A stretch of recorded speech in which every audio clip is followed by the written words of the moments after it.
Assalamualaikum warahmatullahi wabarakatuh. Mari kita lanjutkan untuk materi kita tentang pemrograman dasar. Kita akan mempelajari tentang algoritma dan flowchart. Apa sih algoritma dan apa sih flowchart? Dan bagaimana cara membuatnya? Tentunya di modul sudah ada tentang pengertian dari flowchart dan sebagainya di situ. Dalam pembuatan alur pemrograman atau logika pemrograman yang sudah kita pelajari, kita membutuhkan suatu flowchart. Jadi flowchart adalah skema atau bagan yang menunjukkan alur atau aliran dalam suatu program secara logika. Di sini kita akan mempelajari tentang pembuatan flowchart.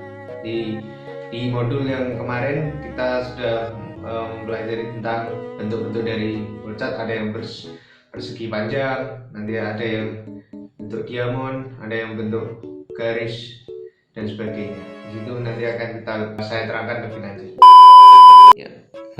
Kita lanjutkan untuk materi pemrograman dasar yang pertama, ini membuat alur logika pemrograman. Mohon disimak dengan baik. Mungkin ada yang di materi yang sudah saya share ini, ada yang perlu dicatat lagi di penjelasan saya, boleh. Mungkin ada yang belum saya catat di sini, nanti kalian tambahkan sendiri.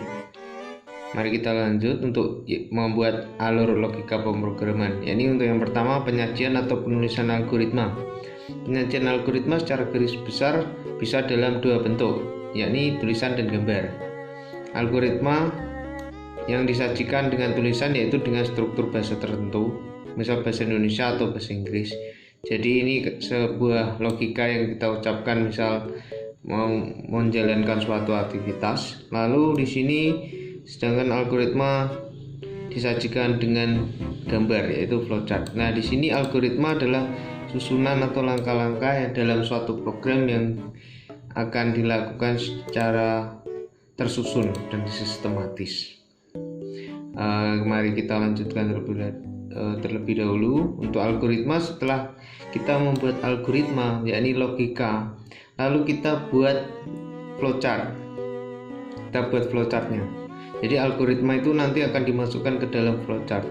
Nah, flowchart sendiri adalah bagan atau alir skema atau bagan yang menunjukkan aliran flow di dalam suatu program secara logika. Nah, flowchart merupakan alat yang banyak digunakan untuk menggambarkan algoritma. Nah, di sini dia menggambarkan suatu algoritma yang sudah dipikirkan tadi dalam bentuk notasi tertentu. Nah, di sini flowchart merupakan gambar yang memperlihatkan urutan dan hubungan antar proses serta pernyataannya. Nah, mari kita lanjut. Ini yang perlu kita ketahui. Paling tidak kita harus melakukan 3 hal ini. Yang pertama, hindari pengulangan proses yang tidak perlu dan logika yang berbelit-belit sehingga jalan proses nanti jalannya proses biar singkat, jadi nggak terlalu bulat lah. Jalannya seperti itu. Nah, jalan proses digambarkan dari atas ke bawah dan diberikan tanda panah untuk memperjelas. Jadi nanti prosesnya dimulai dari atas ke bawah, tidak boleh dari bawah terus dilanjutkan ke atas, tidak boleh. Nah, tanda panah ini juga sangat membantu untuk mengetahui prosesnya akan berjalan kemana. Itu yang ketiga, flowchart harus. Flowchart diawali dari satu titik start dan diakhiri dengan end. Ini wajib, start harus nanti akhiran harus ada. Nggak boleh nanti start mulai langsung akhirannya nanti nggak jelas, nggak ada end. Ini jadi nanti nggak bisa, harus ada endingnya. Berikut merupakan beberapa contoh simbol flowchart yang disepakati. Nah, di sini mulai dari lambang seperti ini. Ya, dia ke oval di ujung. Ini tanda untuk start atau mulai dan selesai atau ending, end. Jadi untuk setiap mulai nanti dimulai dengan seperti ini. Lalu nanti diakhiri juga seperti ini. Nah, ini aliran data. Ini menunjukkan data akan lari kemana. Setelah proses start, nanti dia ditanda panah ke bawah menuju ke bawahnya lagi. Misal input ini bentuknya jajar ginjal. Nah, seperti ini. Ini untuk memasukkan data, inputan atau output hasil keluaran. Nah, di sini persegi panjang. Ini proses. Dimana nanti ketika kalian memasukkan inputan nanti akan diproses. Kalau yang ini untuk diamond ya atau wajik. Nah, di sini percabangan atau keputusan. Jika iya maka apa, jika tidak maka apa. Ini akan dilanjutkan di bab selanjutnya. Nah, ini untuk pemberian nilai awal suatu variabel. Jadi ini hanya untuk inisiasi saja untuk awalan, jarang sekali digunakan. Ini memanggil prosedur atau fungsi. Ya, ini suatu saat dipakai untuk memanggil fungsi.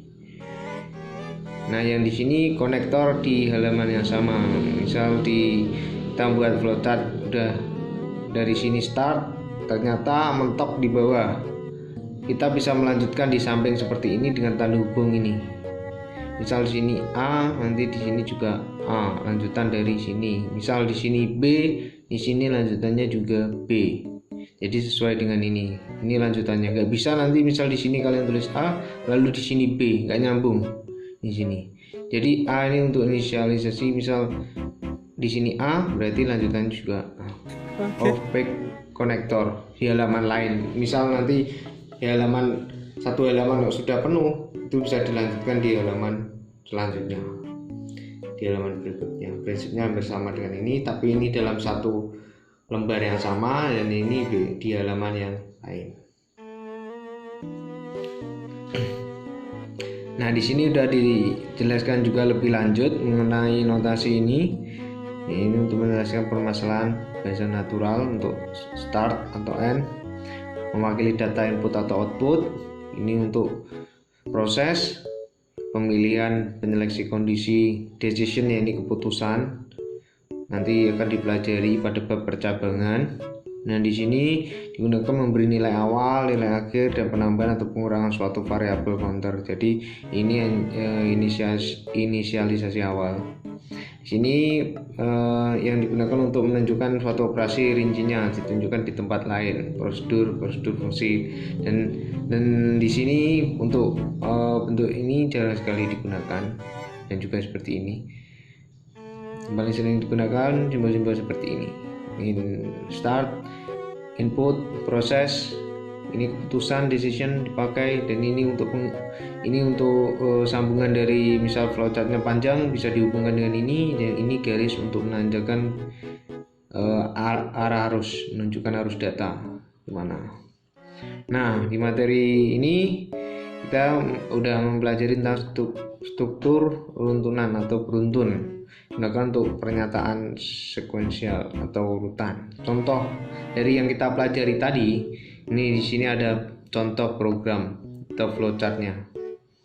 Sini mulai diawali dengan bentuk seperti ini ya, yang tadi ya persegi, lalu di ini oval.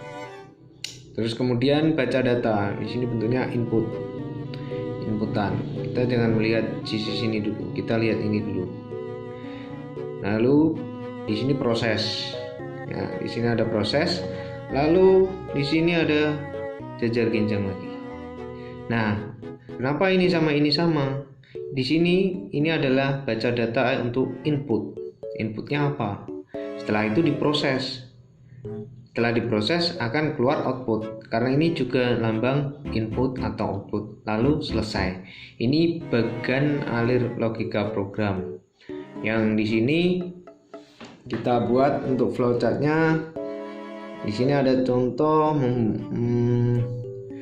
luas, menghitung luas.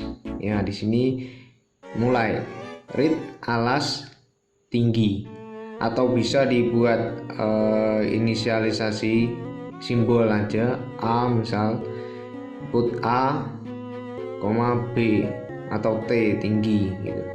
Nah, di sini luas sama dengan, nah rumusnya di sini udah ditulis 0,5 kali alas kali tinggi. Jadi alas diambil dari sini, tinggi diambil dari sini. Jadi di sini akan memproses hitungan alas, hitungan luas. Di sini print luas. Jadi dia akan mengeluarkan hasil berupa 0,5 kali alas kali tinggi. Nah, di sini misal dimasukkan angka 5 untuk alas dan tinggi 10. Misal kita buat alas 5 cm dan tinggi 10 cm, maka luas tersebut yakni 0,5 kali alas kali tinggi. Nah, di sini print luas hasil dari nilai yang saya sebutkan tadi. Jadi untuk print luas nanti hasilnya berapa? Coba kalian jawab sendiri ya. Oke. Kalian pikirkan. Lalu di sini selesai. Ini contoh untuk struktur runtunan atau yang pertama. Nah, untuk yang selanjutnya kita akan mempelajari tentang pemilihan atau percabangan yang kita gunakan tadi, ini decision. Kita akan mempelajari tentang ini untuk selanjutnya. Oke, sekian. Misal ada yang ditanyakan boleh japri ke saya. Kalau mungkin ada yang kurang jelas bisa tanyakan ke saya, gak apa-apa. Mari kita belajar di masa pandemi seperti ini. Tetap semangat. Terima kasih. Assalamualaikum warahmatullahi wabarakatuh.